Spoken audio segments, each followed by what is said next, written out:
Welcome to the Higher Ed Demand Gen podcast, helping higher education marketing leaders share knowledge about learning, strategies, and tactics that are relevant today. See what you can learn today by listening to one of our episodes. Hello, everyone. Welcome to the Higher Ed Demand Gen podcast, hosted by Concept 3D. On this podcast, we cover marketing topics in higher ed that revolve around creating and capturing demand. Before we jump in, we do have a quick message from our sponsor.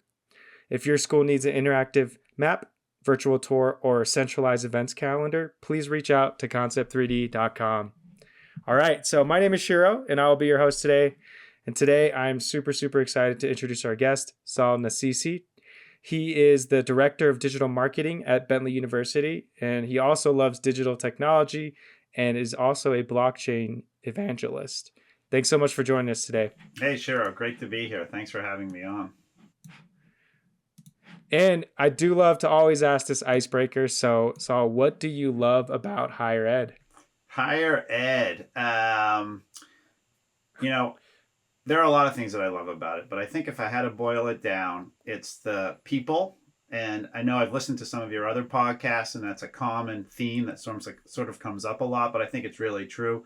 The collegiality is great. I've worked in venture capital-backed firms. I've worked in Fortune 500 companies. And not only are people collegial, but they're just smart and they're competent and they move faster, I would say, even than some of the venture capital companies that I've worked for. So it's a nice mix of nice people who are super competent and able to do things. And then if I could just throw a third thing in there, it's the mission. I was an adjunct for a while and I taught a couple of classes, and just being able to impart knowledge on the next generation and see people get concepts and see young people learn is just really gratifying. So I think putting all those three together, it's a really unique, great place to work, a great industry to work in. Thank you for sharing that. Yeah, and I love that you have some background and experience outside of industry too. So it really, I think, helps shape that opinion and thought. Love that. Thank you. Can you tell us a little bit more about your responsibility and your role at Bentley as the Director of Digital Marketing? Yeah, sure. So the role really has two pieces to it, I would say. The first is my group manages the bentley.edu website and some other ancillary websites. And so we do the development, we keep it running, we do patches, we do training. We use a Drupal CMS, and so we train other users across the university on how to use it. We deal with bugs. We manage tickets. If people can't make changes themselves, my group will do that. So that's sort of one half of the job. The other half of the job is managing digital marketing campaigns across the university. So we support all the different groups in their online efforts and their demand generation. And so, we place ads on Facebook, Google, LinkedIn, all of the big sort of social networks as well as search networks. And we do it all in-house. So I know a lot of universities use agencies. We actually do it ourselves. We like to have our hands on the knobs and be pushing them up and down. So those are the two primary responsibilities that my group has. I'm curious. I think I actually didn't ask this on the last intro call, but was there a time where you were outsourcing some of that digital ad agency kind of work? And I guess that's the first part of the question. Yeah, I think there are pieces of it that we've outsourced in the past. At one point, we were outsourcing some of our SEO work, and we've tended to pull that back in-house also. We just find that we can move a lot faster and be a lot more responsive to what the needs of the university are when we're doing it ourselves. And so we've been lucky enough to get really skilled people on the team who are able to do this. And so we have direct relationships into, Google, Facebook, LinkedIn.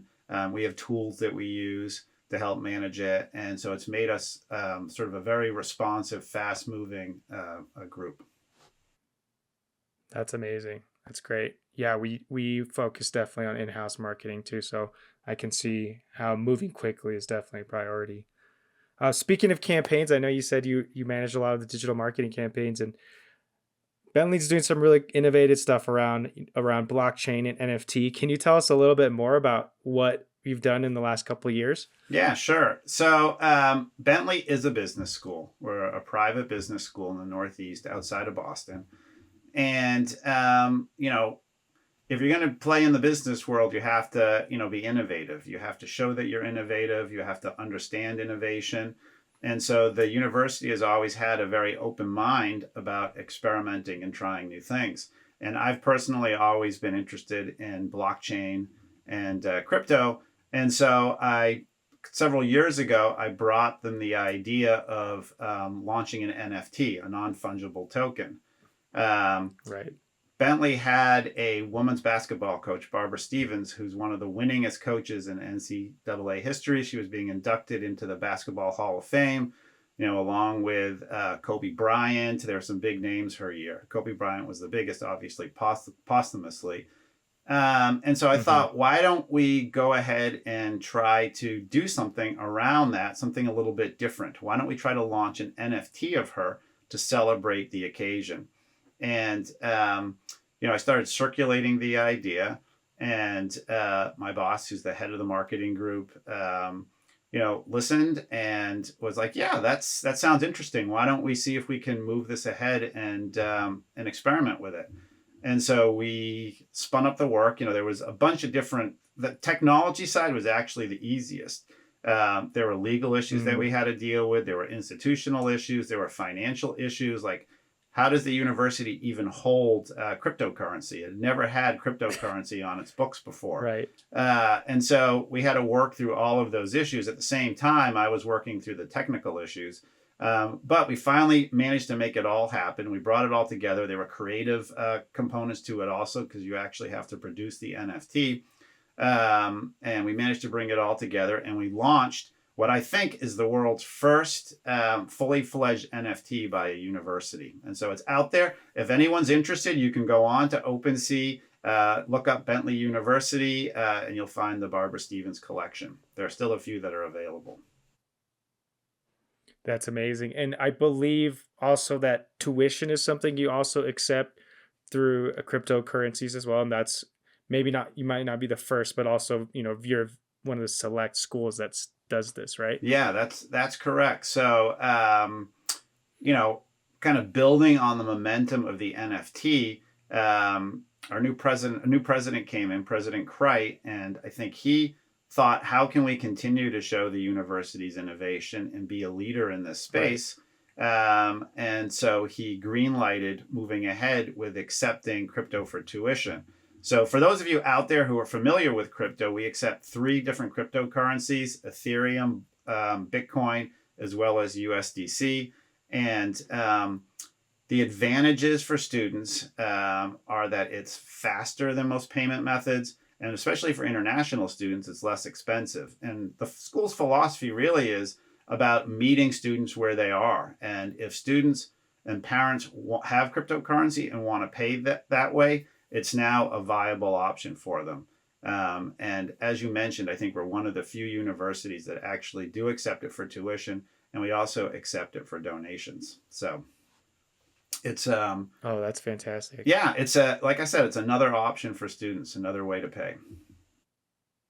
That's amazing. And I'm thinking back to the analytics and the data side of my brain. Like, what were some of the goals? Like, what were you going after? I love that it's tied to your core values with Bentley as an institution, how it revolves around business and finance, and how obviously blockchains, NFTs, crypto, they all relate to that. And I love that. And I'm just curious, like, what were some of the goals that you were trying to achieve?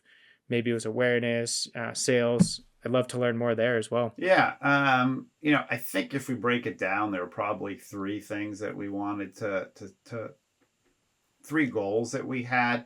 The first one is, can we actually generate, any real interest through these? So there's kind of the top line metric goal, like, were we able to sell the NFTs? Was there interest in it? Mm-hmm. Are we getting payment, tuition payments? Is it making it easier for our students to pay? And in both cases, yes, we did sell NFTs, and yes, we do have students paying their tuition via crypto. So that's kind of a checkbox. And I think, over time, as those markets mature, we're going to see more and more people using both NFTs and crypto. And certainly at Bentley, we will. And that kind of leads us to the second point, which is the main thing we wanted to do was learn about these new tools and markets. And so, we had never done an NFT before. So what does the process look like? What's the right way to launch an NFT? We probably didn't do it exactly the right way. We launched with 100 versions of our NFT. We probably underpriced them a little bit. And so this is a chance for us to kind of understand the market and understand what works and doesn't work. And so I think that was the second thing. And then the third thing is, to kind of get out there and let people to telegraph to the market that we are indeed an innovative school that's willing to try new things, that's willing to experiment, and that is on the cutting edge of some of these technological revolutions. So those, I think, were the three goals that we had in our mind as we decided to launch these projects. That's amazing. And I believe, if I recall our previous conversation, the NFT definitely got lots of coverage, but the tuition even made like national news, I believe. Yeah, it was on local news. Like television news? Yeah, it was on local television news. I think Fortune picked it up. It was pretty widely covered in the crypto world. It was a pretty big news announcement. So it definitely got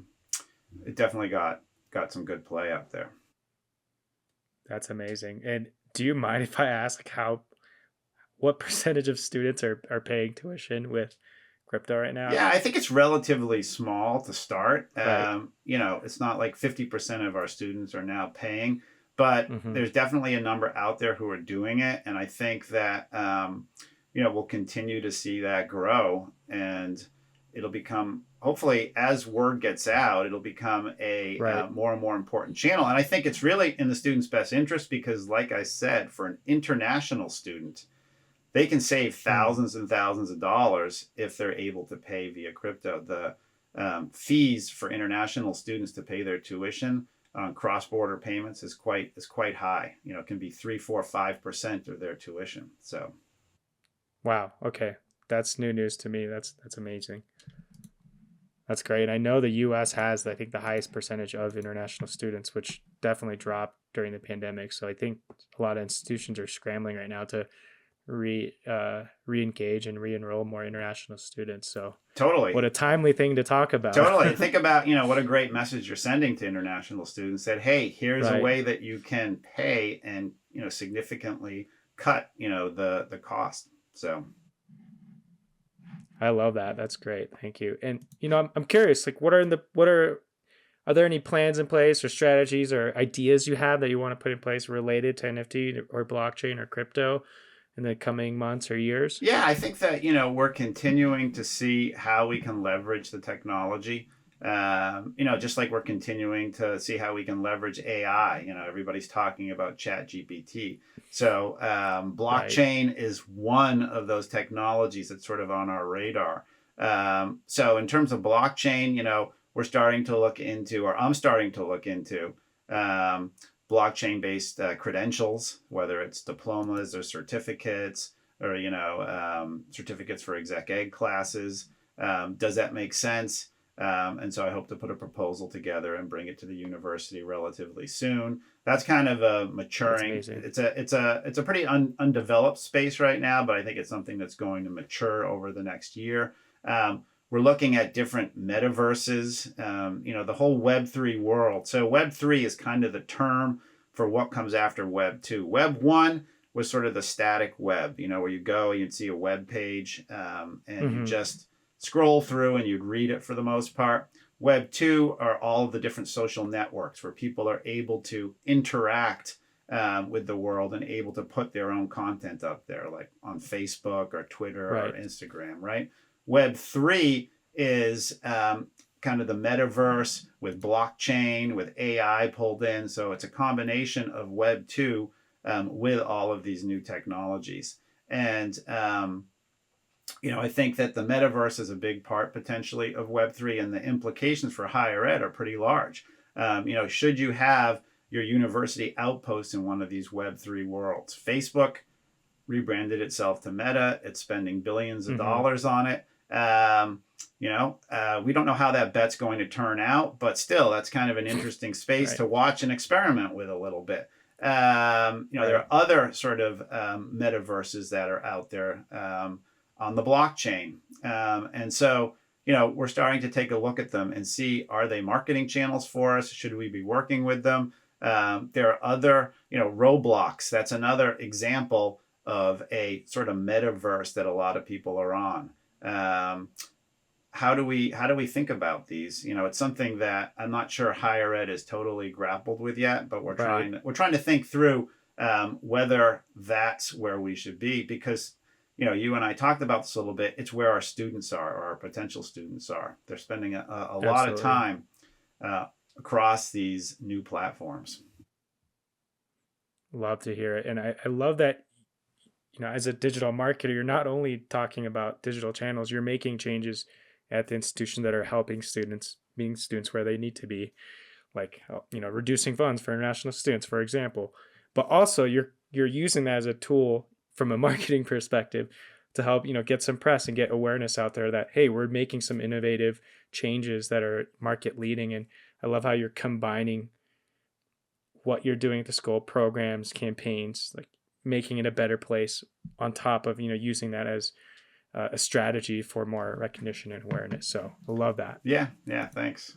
That's great. Awesome. Switching gears a little bit. I know we have a lot of problems in digital marketing, right? And we could probably go on forever, but we talked a little about this before, and I loved kind of the little topics, the niche topics we got into about, I think there's a huge issue around understanding what is working and what is not working. And then tied to that again is making sure that we're meeting students where they are. But can you tell me a little bit about some of the main issues you're seeing today? It could be at Bentley or just you're seeing in the market as well. Yeah, so I think, Bentley has, my group is relatively small. We don't have a lot of people, and we have a lot that we have to do, because I said that we manage the website. We have our fingers on the dials for social media and our digital advertising. So we have spending Mm-hmm. time with that. And we're kind of thinking about these futuristic projects that are, kind of bubbling on the side. And so, I would say, yes, there are a lot of problems in the digital world, but I would almost reframe them as there are a lot of opportunities. And the problem is, where do you take your limited resources and apply them against those opportunities? And how do you figure out which of those projects and which of the investments you make in terms of time and money are actually going to provide you with a return, are actually going to reach Right. your target market, right? And are actually going to influence students and get the word out about, what your institution offers, in our case, what Bentley offers. And so we really try to focus on understanding that. I come from, partially a digital background, but also I did a lot of direct mail when I was working. I worked at some big banks, Fleet and then Bank of America. And so when I was Mm-hmm. running the direct mail side of things, we would always be testing, constantly testing, A/B testing. We'd have control groups. When you're sending out millions of pieces of direct mail, you can do that, and you need to do that. And so what I've tried to do is put the same methodology in place, maybe not to the same extent, because you have to sort of scale it to the appropriate size of your institution, but put some kind of testing methodology in place to understand what's working and what's not, so that we can focus our resources appropriately. And I think that's one of the biggest challenges that all marketers across any industry face, but especially in higher ed, where there always are constrained resources of both money and person time. So You should talk to my boss, because the one key theme is prioritize, right? yeah, that's it. But then how do you know what to prioritize, right? How do you know? Let me give you an example. I worked for a company once, and we were sending out a ton of emails, okay? And the emails had high click-through rates, high open rates, high click-through rates. And so everybody was like, oh, well, I guess the email's doing really well and it's having an impact. So what we did is we took one group, which we called the control group, that didn't receive any emails.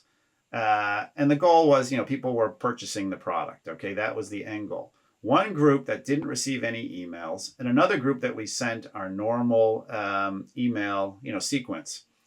And we followed those two populations over 6 months.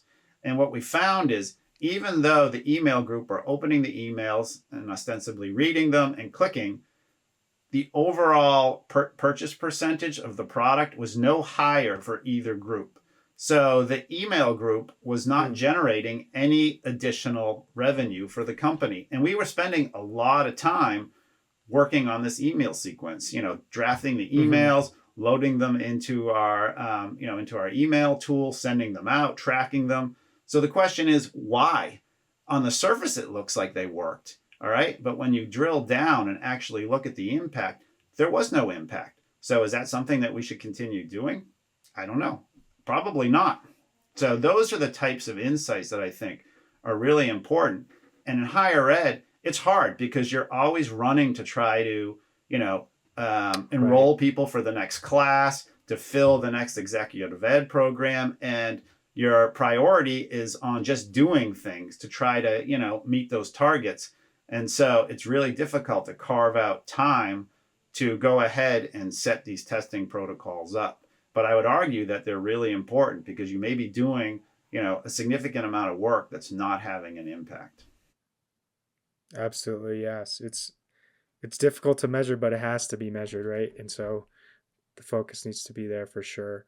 In terms of, let's focus on maybe the what is working aspect. Do you know what is working in terms of your channels today at Bentley and in your digital marketing channels? Yeah, I think how are you doubling down on it? Yeah, I think we definitely have some sense of that. We know that email does work, right? So I think the case of this company was a little bit different, and it's not doesn't translate over to everything that we're doing. Not all of the email that we do in higher ed, in my opinion, looking at the data does work, but a lot of it does. And so it's understanding, when is the right time to send email, what types of emails to send. And that's information and data that we're trying to parse through now. So that works. We know that digital advertising works. We found great success advertising on Facebook, advertising on LinkedIn, advertising on Google. So we know that that is helpful.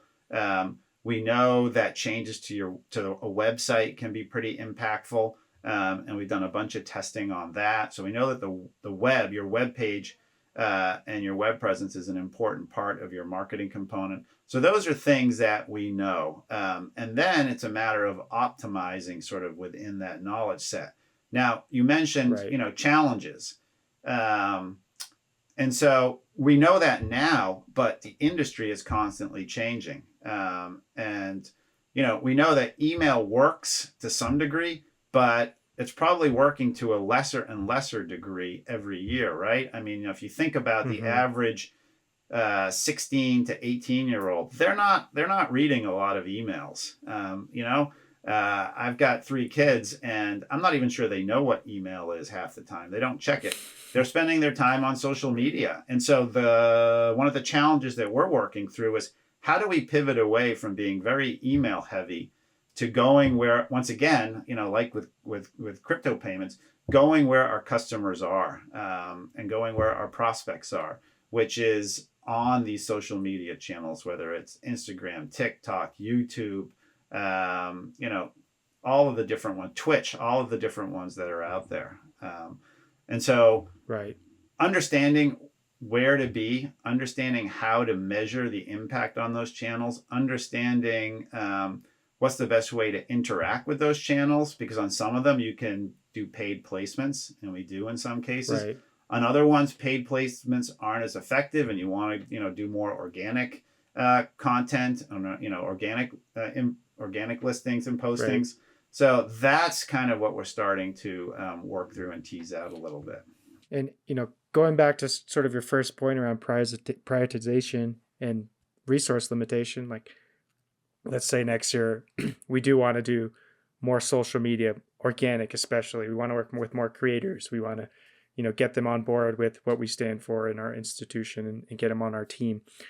Like, if you have the same amount of resources and you don't plan on sunsetting email because we still know it works, but just to a lesser degree. Like, how does the how can you do more? Like, can you cut back on email programs and open up some space for social? Like, how does that work? Yeah, I think what you have to think about is, a lot of marketing is about optimizing a channel. And a lot of the time goes into trying to optimize. So you may, an organization, university may already have an email sequence that's running.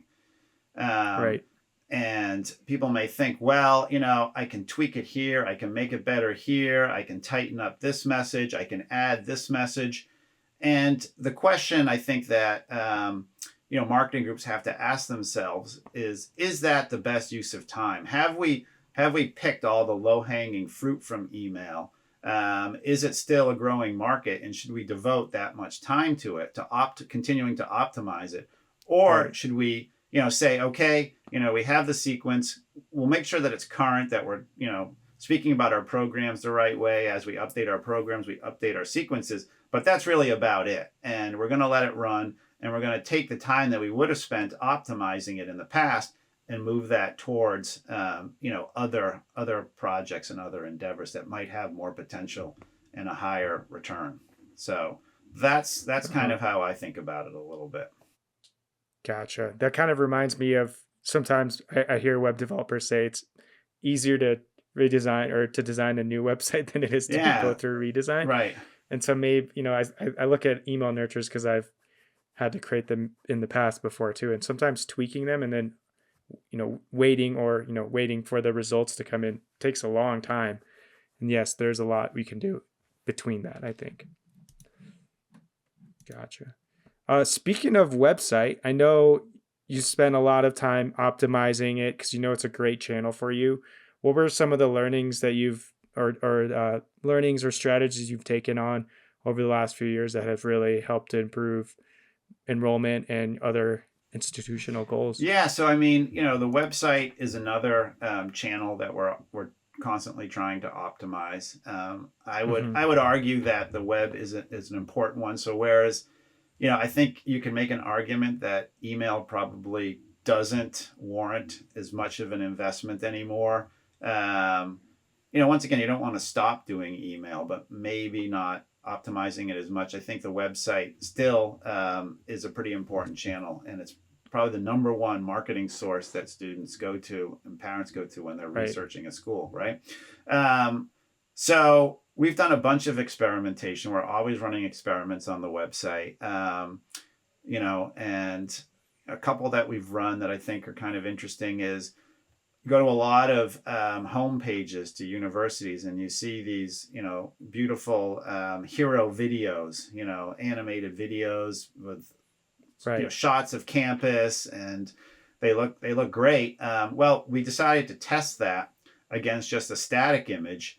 And when we ran it through our A/B test and looked at, the final analysis, we didn't really find any difference in outcome from having that fancy moving video, animated video versus just sort of a regular static image. And, to us, once again, that has interesting implications because it takes time, it takes effort to create those beautiful videos. It's more bandwidth. They load more slowly depending on which markets you're accessing the site from. And so to the degree that we can simplify, that's more time that we can spend doing something else. So I thought that was an interesting insight.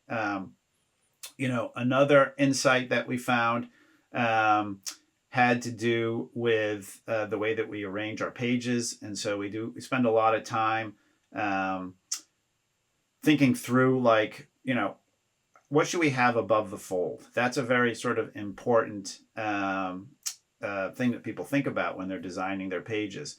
And so we tested having a big hero image above the fold and then the content below it, just with a headline versus getting right to the content, really not having as large an image. Because a lot of times we hear from people, oh, I don't want such a big image at the top. People have to scroll down in order to get to the rest of the page. And why can't we just get to the content? So we tested that also, and we found that the big hero up at the top, the static image, actually tests better than not having that image and just getting right to the content. And so those are kind of two learnings that we repeatedly come back to.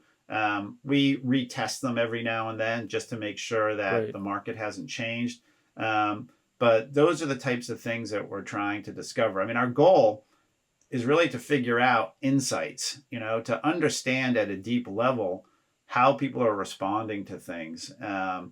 And we found that once we do have an insight, it's a powerful way for us to organize what we do and to think through our business. So that's, in some ways, as a marketer, you're really in the business of collecting insights. And so that's kind of how we organize our group. We actually we have a spreadsheet, and our goal is to add, several new insights every month or at least every quarter. So it's kind of a goal, an explicit goal that we have for ourselves.